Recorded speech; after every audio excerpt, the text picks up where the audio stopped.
توی یک سال اخیر کارکنان ارگان به حد پیش رفته است.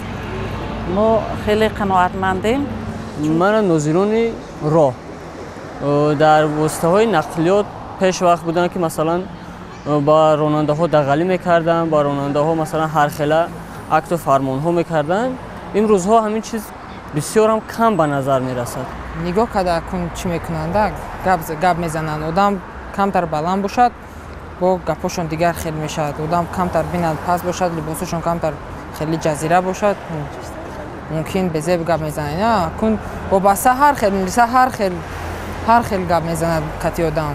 کارکنان میلیسیا خیلی خوب شدند. بسیار وقت پرچکار آقا میدادند. مثال اگه دختر پسر که رفته لیزید میکردند، اشتراف میکردند، مردم خارجی را آقا میدادند. کمیسیون تشکیل کرده، همه جور تفتیش میکنند، چی میکنند که همین کودکای نابالغ کودک کوچه نگردن، در کنار پدر و مادر باشن، از تربیت دور نباشن. 18 ساله باشی میلیسا که گپ زن میگن گپ زدن ممکن نیست. تو نابالغ چه نابالغ وقتی 18 ساله هستیم حتما ما بالغیم. چه نابالغ؟ هم با مردم بسیار رفتارهای دغلانه میکردن. مثلا خودشون رو تراول یعنی که طرف نشان میدادن، خودشون رو طرفداری میکردن.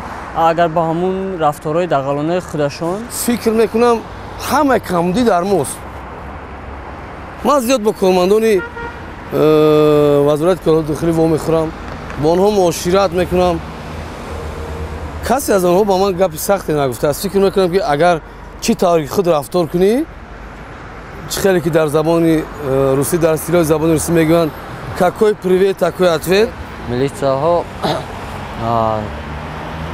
туристора меқапанду аз онҳо пул талаб мекунанд. Например, не туристи, но тоҷикорам бисёрашон меқапанд. Кадоме ки нарушения мекунанд, ба ёра ба пул халос карда метавонанд. равноправие бояд шавад. қонун барои ҳама бояд як шавад. қонун барои ҳама ба фикри ман як нест.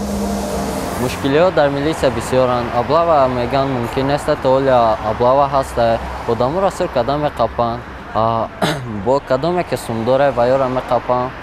ва ё пул мекунанд, ва ёра халос мекунанд. Кадоме ки сум надоранд, ва ёра халос карда наметавонанд, ва ёра мегиранд мебаранд хизмат. از کارکنان ارگان ما به حد خرسندیم، می‌نداریم.